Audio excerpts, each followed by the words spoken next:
Amados, vamos a compartir la palabra de hoy. Entonces, venimos compartiendo una palabra desde hace 2 miércoles atrás. El primer miércoles, recuerdan que hablamos de la buena tierra, ¿sí? La buena tierra. Y hablamos de 4 tipos de tierra. El Señor nos hablaba a través de la parábola del sembrador, nos hablaba de 4 tipos de tierra. Tierra de junto al camino, tierra de pedregales, tierra de espinos y buena tierra. Esos eran los 4 tipos de tierras que el Señor nos menciona allí en la parábola del sembrador. Y pudimos ver que 3 de estas tierras son infructuosas, es decir, son tierras que algunas de ellas tienen corta vida, otras directamente nada. ¿Sí? En algunos casos el enemigo viene y saca del corazón de las personas la palabra que fue sembrada, ¿sí? Y no hay frutos en esa tierra. Esas 3 tierras es importante conocer que existen, cuáles son y cuáles son sus características para que nosotros no caigamos en esa situación, ¿sí?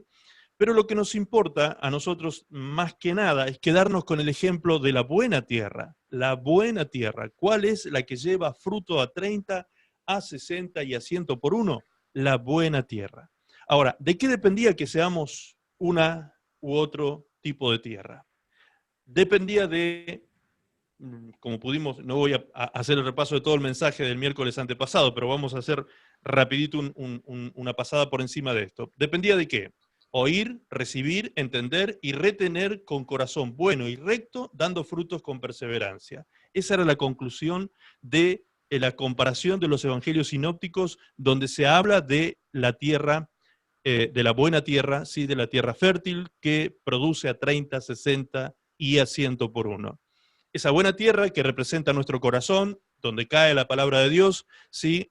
Esa buena tierra entonces tiene estas características. Oye, recibe, entiende, retiene con corazón bueno y recto, dando frutos con perseverancia.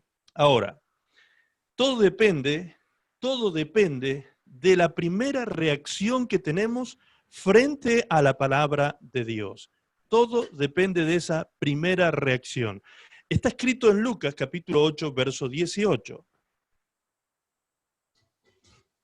Lucas capítulo 8, verso 18.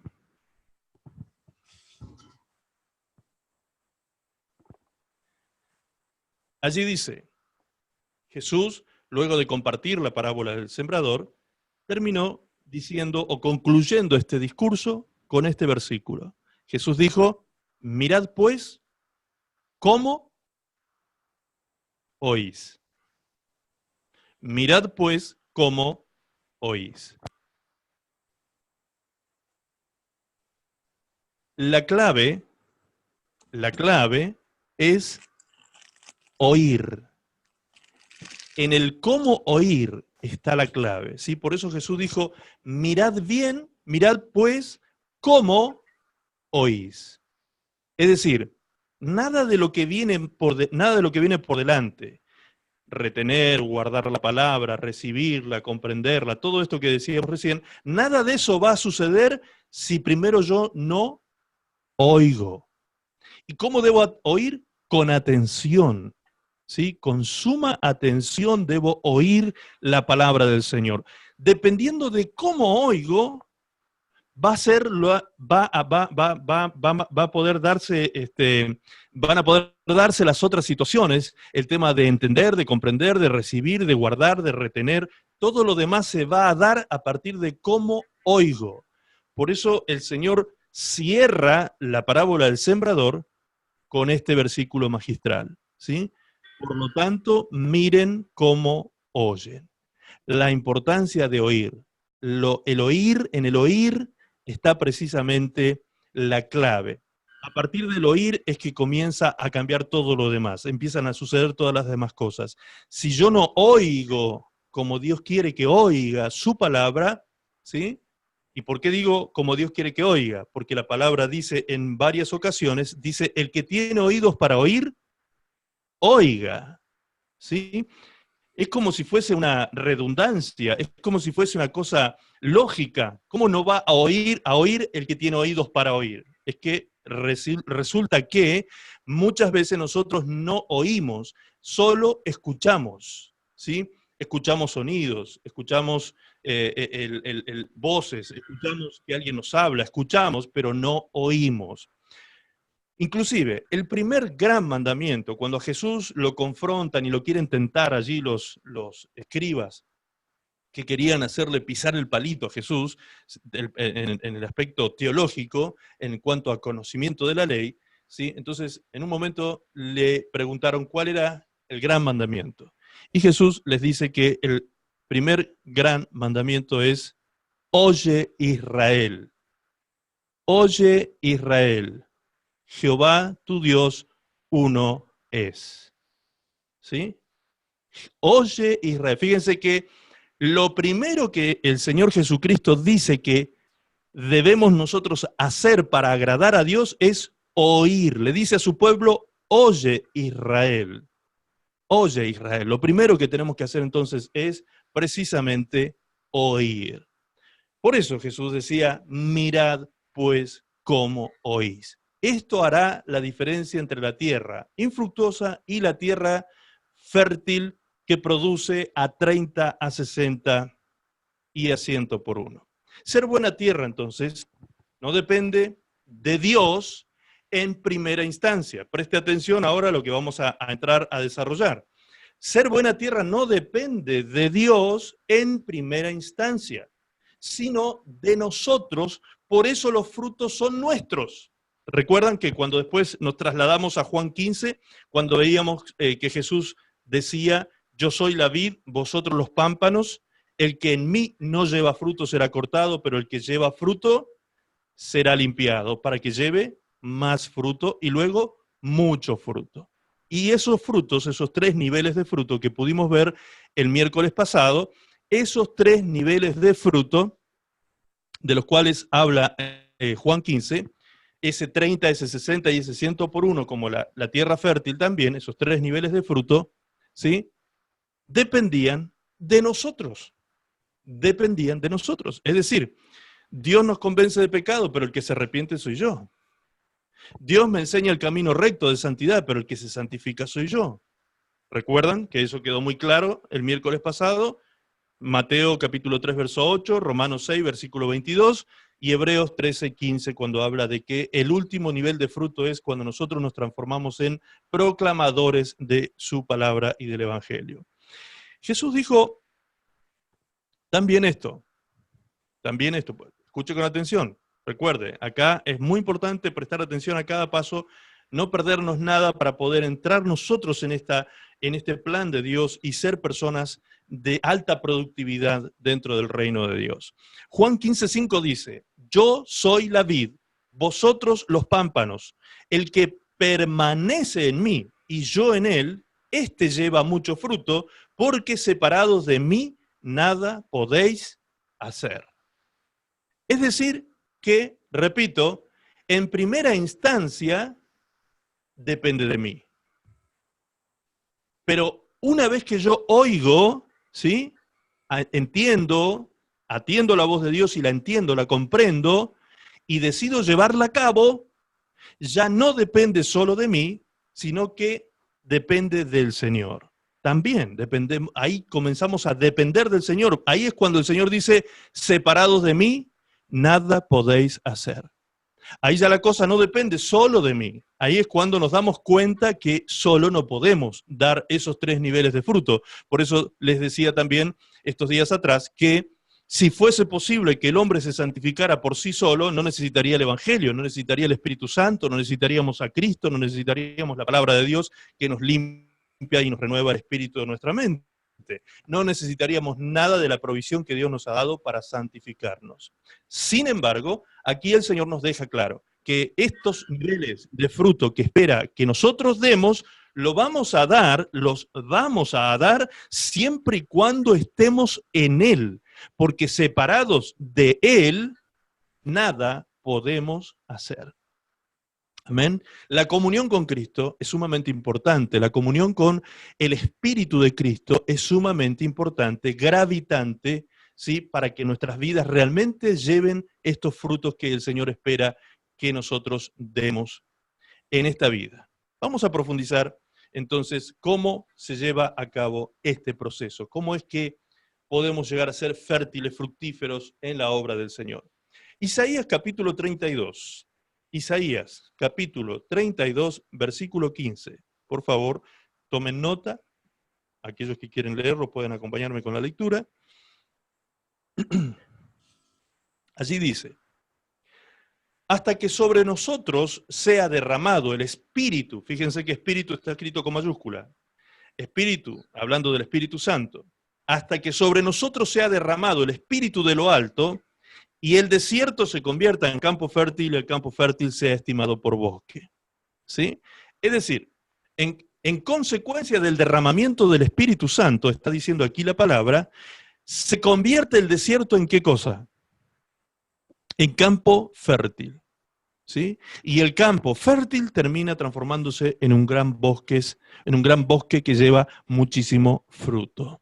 Amén. Por lo tanto, lo que hace posible que nuestra vida, vista desde el punto de vista de la buena tierra, se transforme en campo fértil, es que primero sea derramado sobre nosotros el Espíritu Santo. Para que este campo fértil se transforme en un bosque fructífero, es que el Espíritu Santo siga estando derramado sobre nosotros. O sea, la actividad del Espíritu Santo, del Espíritu de lo alto, del Espíritu de Dios sobre nuestra vida, es fundamental y vital para que nosotros podamos llevar y dar esos frutos esperados o esos frutos que el Señor espera que nosotros demos. ¿Sí? Es decir, Dios nos pone ciertas condiciones y exigencias a nosotros como sus hijos, pero no nos deja solos en este proceso. Dios no nos suelta la mano, sino que Él está desde antes de que comience el proceso, ya está con nosotros para que nosotros lleguemos a dar fruto, porque antes de que el pámpano fuese, ya era la vid. ¿Me entiende? Antes de que el pámpano fuese, ya la vid estaba presente. Es decir, Cristo ya era antes que nosotros, ya Él estaba provisto para que nosotros en Cristo pudiésemos dar esos frutos esperados en el reino de Dios. Entonces, vemos como muy importante, como de vital importancia, fundamental, la presencia del Espíritu Santo sobre el campo para que el campo sea fértil y se transforme en bosque fructífero. Sin el derramamiento del Espíritu Santo, ¿sería posible esto? Nada de este proceso sería posible. Absolutamente nada de este proceso sería posible. Y por eso, amados, es que no por casualidad el Señor puso por inspiración del Espíritu Santo, como ustedes saben, la Escritura ha sido escrita, la Biblia, la palabra de Dios, ha sido escrita y establecida de tal forma por orden e inspiración del Espíritu Santo. Y el capítulo 15 de Juan, fíjense dónde está ubicado en el libro de Juan. Antes, obviamente, del 14, del 16, perdón, y luego del 14. ¿Y esos dos capítulos de qué hablan? El 14 habla de la promesa del Espíritu Santo, cuando Jesús dijo, no los dejaré solos, no los dejaré huérfanos, sino que el Padre enviará a otro en mi lugar. ¿Quién sería ese otro que vendría en su lugar? El Consolador, el Paracleto Divino, el Espíritu Santo de Dios. Allí entonces en Juan capítulo 14 vemos la promesa del Espíritu Santo. Juan capítulo 15 vemos la vid verdadera, los pámpanos y los tres niveles de fruto. Y en Juan capítulo 16 vemos la obra del Espíritu Santo. ¿Sí? Es decir, se hace una especie de sándwich entre estos tres capítulos.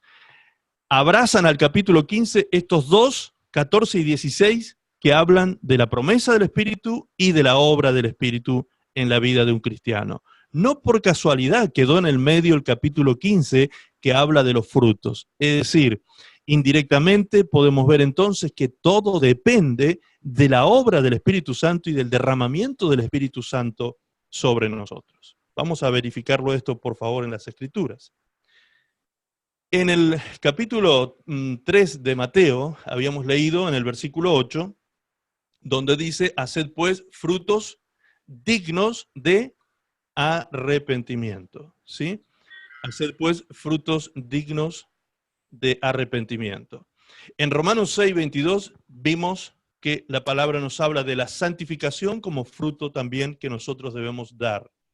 Y en Hebreos 13:15 habla del fruto de labios que confiesan su nombre, es decir, transformarnos en proclamadores del Evangelio de Jesucristo. Vamos por el primer paso, arrepentimiento. ¿Podría alguien arrepentirse si primero no está convencido de que está equivocado, de que ha errado? ¿Podría alguien arrepentirse si primero no entiende que se ha equivocado en tal o cual decisión que ha tomado en la vida? ¿O en tal o cual cosa que ha hecho en la vida? Pues no. El que se arrepiente es porque está convencido que hizo algo malo o que dejó de hacer algo bueno, como lo hemos explicado con anterioridad.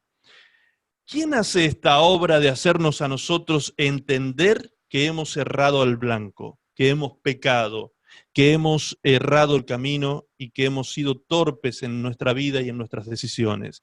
Juan, capítulo 16, justamente, versículo 8, allí habla Jesús de la obra del Espíritu Santo, de la primera obra del Espíritu Santo. Juan 16, 8 dice, y cuando Él venga, refiriéndose al Espíritu Santo, cuando Él venga, convencerá al mundo de pecado, de justicia y de juicio. Cuando Él venga. Es decir, el mundo no será convencido de pecado, de justicia y de juicio sin que sea derramado antes el Espíritu Santo sobre toda carne, sobre la tierra, ¿sí? El Espíritu Santo vendría para llevar a cabo esta misión, vendría con este propósito divino, precioso y misericordioso. El Espíritu Santo es el que viene a la vida del hombre y lo convence de pecado, de justicia y de juicio. Por eso es que en el cristianismo, en este caso yo como pastor, no tengo que andar detrás de ustedes vigilándolos a ver si hacen las cosas bien, como se suele hacer en las sectas o en las religiones que tienen a las personas oprimidas bajo un sistema dictatorial muchas veces. No, el Evangelio no es eso, el Evangelio es libertad. El Evangelio es absoluta libertad en el espíritu, no es libertinaje, es libertad en el espíritu. Es decir, vivimos, aquel que vive guiado por el Espíritu Santo, la palabra de Dios dice, esos son los hijos de Dios. ¿Quiénes son los que son guiados por el Espíritu Santo? Aquellos que reciben el testimonio del Espíritu en su espíritu, es decir, la guía de Dios a través de su conciencia, y usted va a vivir una vida conforme a la voluntad de Dios porque el Espíritu Santo anda con usted y en usted todos los días de su vida, con usted siempre, como dijo Jesús en Juan 14. El Espíritu estará con ustedes siempre, pero también va a estar en ustedes, ¿sí? Muy bien, ahora, viene el Espíritu Santo para convencer de pecado, de justicia y de juicio. Es decir, ¿usted tiene que convencer a alguien de que se tiene que arrepentir de sus pecados? No, usted solo tiene que predicar las buenas nuevas del Evangelio. Usted solo tiene que anunciar que Jesucristo vino a pagar el precio y a ser el sustituto nuestro. Es decir, nosotros debíamos morir por causa de nuestros pecados, sin embargo Jesús se puso en nuestro lugar para pagar el precio por su gran amor que Él ha tenido para con nosotros. Él pagó el precio y fue nuestro sustituto perfecto en la cruz del Calvario. Ahora, una vez que nosotros anunciamos el amor de Dios, una vez que nosotros presentamos el plan de salvación, queda en la persona, ¿sí? Queda en la persona tomar la decisión de volverse a Dios o no. Jesús no dijo que Él venía a convertir a los pecadores violentamente o a la fuerza. No, Jesús nunca dijo eso. Jesús llamó a los pecadores a convertirse a Dios. La palabra convertirse significa darse vuelta, ¿sí? Darse vuelta. Es decir, algo que se convierte es algo que se gira 180 grados. Julia, por favor, ¿puedes cerrar tu micrófono? Gracias. Es algo que se gira 180 grados. Eso es algo que se convierte. Es decir, una persona va caminando hacia el mundo, rumbo al mundo y a sus corrientes pecaminosas, y cuando se convierte a Dios, da vuelta y comienza a caminar hacia Dios. Se aleja del mundo y se acerca a Dios. Se ha convertido, ha hecho un giro en su vida. Pero esa decisión de tomar ese giro, de hacer ese giro, lo llevamos a cabo nosotros. Nosotros decidimos volvernos a Dios. Nosotros somos los que tomamos la decisión decisión de... Pero es el Espíritu Santo el que nos convence. Es Él el que nos muestra nuestro estado de pecado. Es Él el que nos muestra nuestra situación de miseria, ¿sí?, espiritual en la que estamos. Es Él el que nos hace entrar en razón por medio de la conciencia, nos hace entrar en razón de nuestra situación para con Dios y para con el mundo, ¿sí? Y para con el pecado, por supuesto. Entonces, allí viene el arrepentimiento. Entonces, el arrepentimiento es una obra del Espíritu Santo, precisamente, pero quien decide abandonar el pecado, arrepentirse, recuerden que tenía que ver con hacer una dejación voluntaria del pecado, ¿sí? Quien lo decide soy yo. Por eso Romanos 6:22 dice claramente que vuestro fruto es la santificación. Nuestro fruto es la santificación. ¿Y cuándo se produce ese fruto? Cuando somos hechos siervos de Dios, ¿sí? Cuando yo me hago obediente a Dios, cuando yo me hago obediente a su palabra, entonces el fruto de eso será la santificación. Gloria a Dios. Julita, tú todavía creo que tienes abierto tu micrófono. A ver, acá mi esposa te va a cerrar desde aquí. No te preocupes, no te preocupes. Muy bien. ¿Qué entendemos entonces? Que no puede haber arrepentimiento sin la presencia del Espíritu Santo, sin la actividad del Espíritu Santo sobre nosotros. Todavía no está en nosotros, ¿sí? Porque el Espíritu Santo está trabajando sobre toda carne. Todo el tiempo el Espíritu de Dios está diciéndole al ser humano que se vuelva a Dios. Todo el tiempo. Aún la gente que está lejos, que está en el mundo, que está apartada de Dios o que no tiene comunión con Dios, Dios de alguna manera siempre está hablando al hombre, su conciencia, de su ley. Recuerdan ustedes que la palabra de Dios dice que la ley de Dios ha sido escrita en el corazón de los hombres, ¿sí? Habla de esa conciencia moral que todo ser humano tiene. Es lo que nos diferencia de los demás animales de la naturaleza. El ser humano es un ser moral. Desde que nace es un ser moral. ¿Por qué? Porque la ley de Dios ha sido escrita en nuestro corazón. Eso es lo que a nosotros nos hace diferentes de las demás criaturas de la naturaleza. Somos seres creados no solo con alma y cuerpo de carne, sino con cuerpo de carne, alma y espíritu. Muy bien. Sin la obra entonces del Espíritu Santo no puede haber convicción de pecado. Por eso, cuando hablábamos tiempo atrás de la oración eficaz por una persona incrédula, recuerdan que nuestra oración intercesora, ¿qué decía? Que teníamos que pedirle al Padre que envíe su Espíritu Santo sobre esta persona para que la convenza de pecado, de justicia y de juicio. Como dice Juan 16:8. Cuando Él venga, convencerá al mundo de pecado, de justicia y de juicio. ¿Qué se produce en ese momento?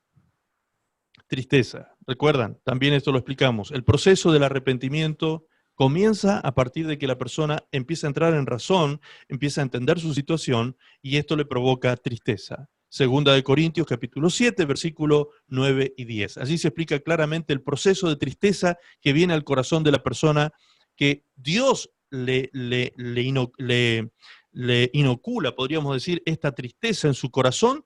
¿Para qué? Para que esa tristeza lo lleve a la salvación, por medio del arrepentimiento, ¿sí? Allí se explica claramente en el versículo 9 y 10. Tampoco puede haber santificación sin el poder del Espíritu Santo. El primer fruto, entonces, el arrepentimiento, no puede ser posible sin la acción del Espíritu Santo sobre nosotros. Pero ahora también vamos a ver que no puede haber santificación sin el poder del Espíritu Santo en nosotros. Ya no sobre nosotros, sino en nosotros. Ahí necesitamos al Espíritu Santo obrando en nuestra vida desde el Espíritu hacia afuera. Romanos capítulo 8, versículo 13, allí dice de esta manera: porque si vivís conforme a la carne, moriréis.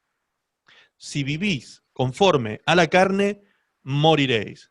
Mas, si por el Espíritu Santo hacéis morir las obras de la carne, viviréis.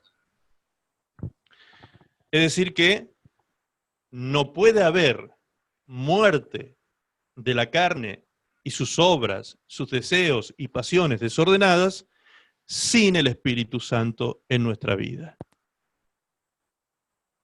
Es necesario entonces,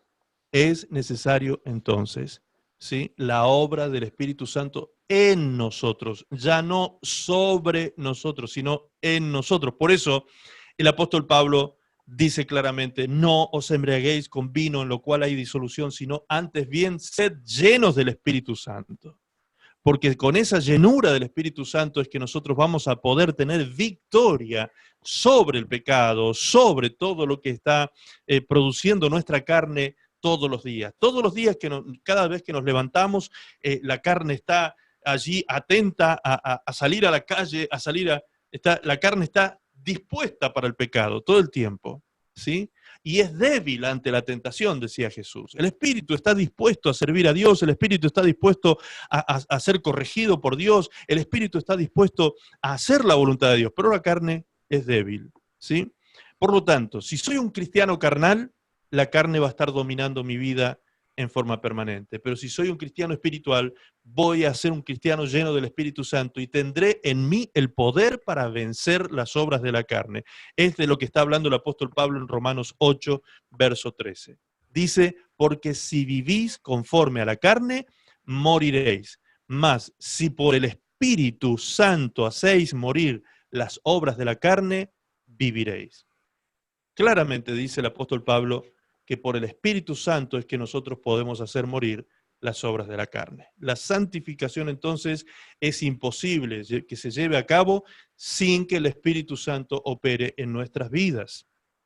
Segunda de Tesalonicenses, capítulo 2, verso 13 dice: pero nosotros debemos dar siempre gracias a Dios respecto de vosotros, hermanos amados por el Señor, de que Dios os haya escogido desde el principio para salvación, mediante la santificación por el Espíritu y la fe en la verdad.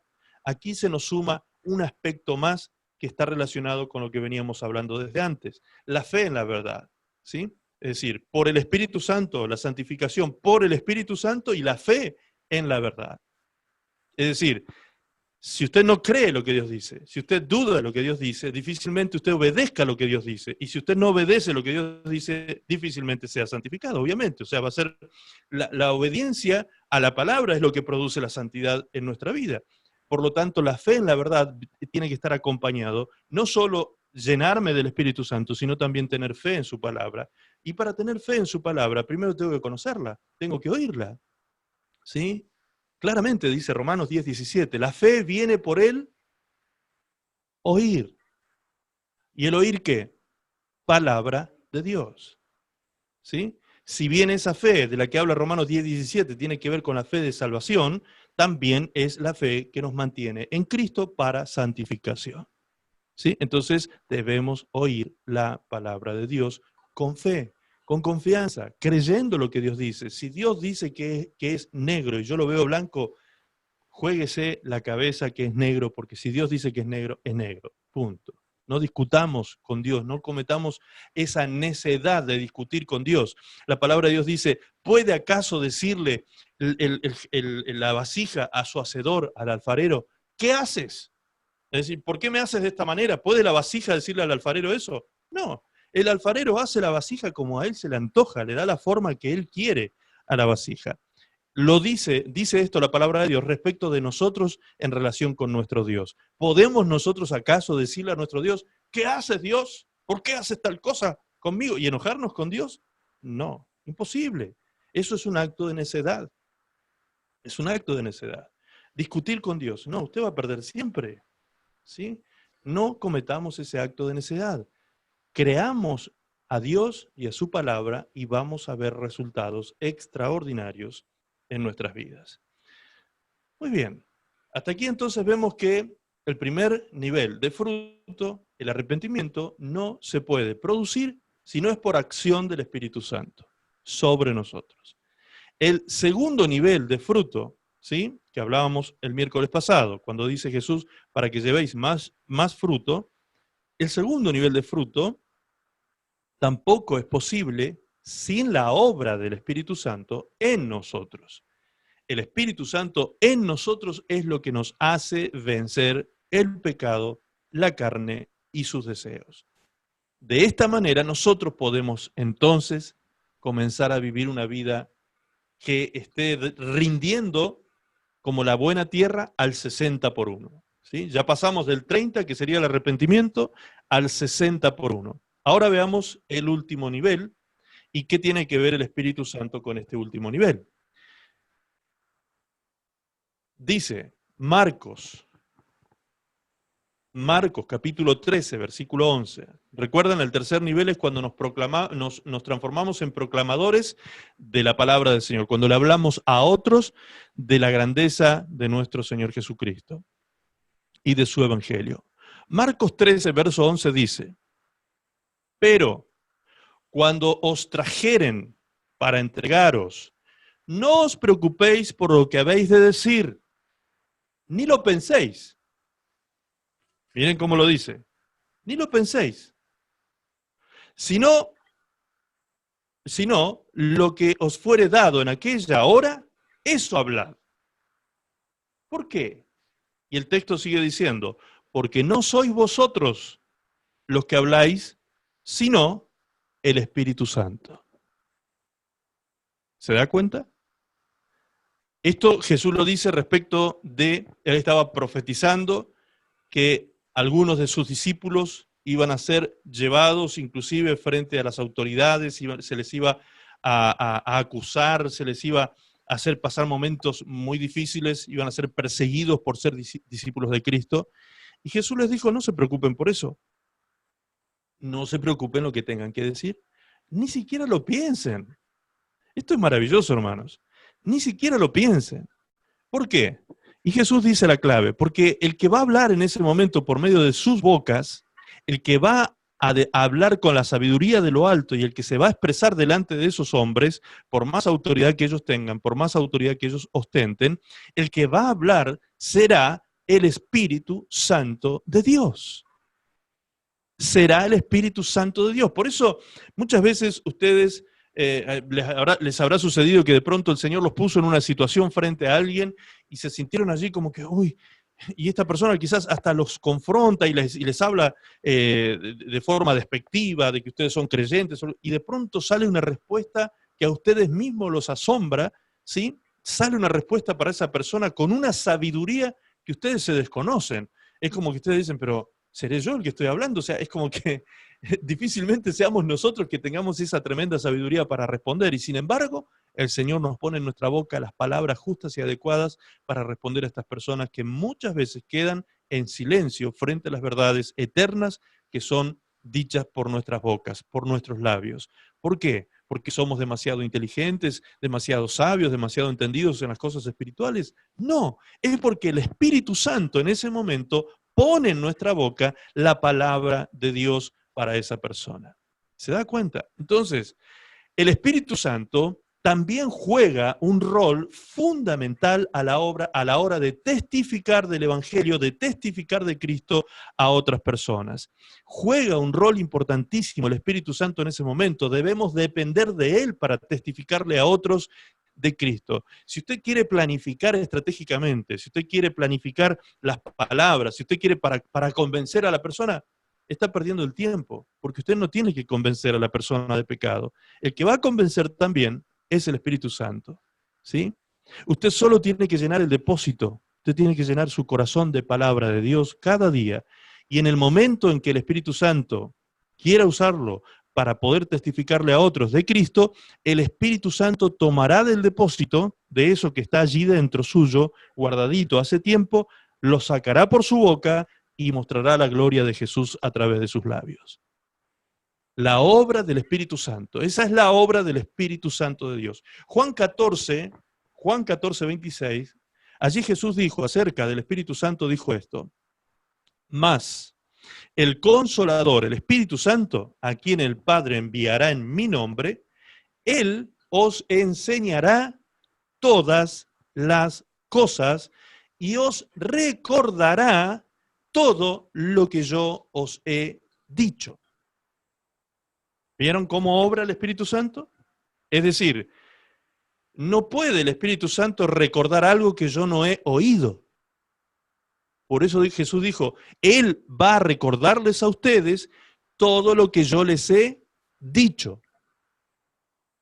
Por lo tanto, yo primero tengo que oír a Jesús. Tengo que oír su palabra. Antes se tiene que producir eso. Yo antes tengo que llenar mi depósito, tengo que recibir palabra de Dios. Todo esto que usted recibe en cada reunión que tenemos aquí en la iglesia, toda palabra de Dios que usted recibe, nada cae en saco hueco y vacío, nada cae en saco sin fondo. Esto va a caer si usted está oyendo atentamente, aunque a usted no le queden todos los conceptos claros, aunque a usted no le quede grabado en su memoria todo lo que ha escuchado esta noche, el Espíritu Santo, dice, va a ir a buscar las palabras que usted ha oído, ¿sí? Y las traerá a memoria en el momento oportuno y preciso para que usted hable por el Espíritu Santo a aquellas personas que necesitan oír a Dios. Por eso es tan importante llenar el corazón de palabra de Dios, amados. Por eso es tan importante, ¿sí? Miren, en el caso personal, en mi caso personal me ha pasado que sorpresivamente me han pedido que yo predique que dé un mensaje en algún lugar donde hay gente, donde yo no fui preparado para predicar un mensaje, yo no me fui con un bosquejo, no me fui con nada, y sin embargo, ni Biblia, nada, y sin embargo, en el momento en que se me dio la oportunidad para predicar, pude sacar del corazón, por obra del Espíritu Santo, un mensaje que yo mismo, mientras lo estaba ministrando y predicando, me sorprendía de lo que Dios le estaba diciendo a esa audiencia y a esas personas que estaban escuchando la palabra de Dios. Es extraordinario, es maravilloso cómo Dios obra por medio de su Espíritu Santo. Por eso la gloria siempre será para el Señor. Por eso, separados de Cristo, nada podemos hacer. Por eso el apóstol Pablo dice siempre en sus epístolas que la comunión del Espíritu Santo sea con todos vosotros. La comunión con el Espíritu Santo, la común unión con el Espíritu es sumamente importante todos los días de nuestra vida para poder ser cristianos de primero, segundo y tercer nivel de frutos. Recordemos, Juan 12:24 decía, de cierto os digo que si el grano de trigo no cae a tierra y muere, queda solo, pero si muere, perdón, voy a leer de nuevo, voy a leer bien, perdón. Dice Juan 12:24, de cierto os digo, que si el grano de trigo no cae en la tierra y muere, queda solo, pero si muere, lleva mucho fruto. ¿Sí? Recordemos esto que habíamos visto miércoles atrás. ¿Cuál era la tierra que llevaba mucho fruto? Aquella tierra en la cual la planta brotaba, crecía y fructificaba. Es decir, para que haya fructificación, primero tiene que haber crecimiento. Y para que haya crecimiento, primero tiene que haber brote. Y para que haya brote, ¿qué dice aquí el texto? El grano tiene que caer a tierra y tiene que morir. Y la única forma de morir en Cristo es por medio del Espíritu Santo de Dios. Por medio de Él, leíamos recién allí en Romanos 7:4, por medio de Él hacemos morir las obras de la carne. En Romanos 8:13. No solamente hacemos morir las obras de la carne. Fíjense que también dice la palabra en Romanos 7:4. Dice, así también vosotros, hermanos míos, habéis muerto a la ley mediante el cuerpo de Cristo para que seáis de otro, del que resucitó de los muertos a fin de que llevemos fruto para Dios. Amén. Es imposible, entonces, si no media la muerte, si no se produce una muerte previa al brote, es imposible que haya posteriormente fruto. Primero debemos morir. En Romanos capítulo 6, les invito a que luego ustedes anoten y lean en su casa este capítulo 6 de Romanos, donde el apóstol Pablo explica precisamente el significado del bautismo en aguas, ¿sí? Y allí dice que en el bautismo nosotros somos sepultados. ¿Quiénes son los que se sepultan? Los que mueren, ¿sí? Somos sepultados bajo las aguas. Así como una persona que muere es sepultada bajo la tierra. Así debemos nosotros, por medio de esa decisión bautismal, cuando tomamos esa decisión de morir al mundo, morimos al pecado, morimos a la vieja vida, morimos al viejo hombre y nacemos en Cristo a una nueva experiencia de vida. De modo que si alguno está en Cristo, nueva criatura es. Las cosas viejas pasaron, y aquí todas son hechas nuevas. Y todo esto, dice el versículo, estoy citando 2 Corintios 5, 17. El 18 dice, y todo esto proviene de Dios.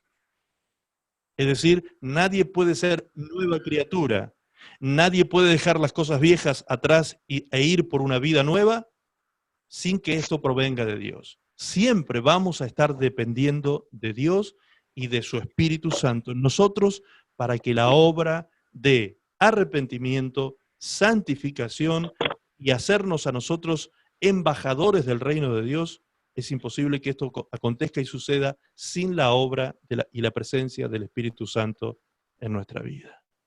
Amén. En las próximas reuniones vamos a hablar justamente de la importancia del Espíritu Santo en nosotros y de cómo llenarnos del Espíritu Santo, ¿sí? Cómo vivir esa vida llena del Espíritu Santo, cómo tener esa experiencia día con día, poder tener esa experiencia de llenura del Espíritu Santo de Dios. Amén. Muy bien, amados. Vamos a dejar hasta aquí el mensaje de hoy. Quiero, antes de cerrar la reunión de hoy, quiero compartirles algunas noticias que tenemos importantes. Creo que las van a tomar con mucho agrado.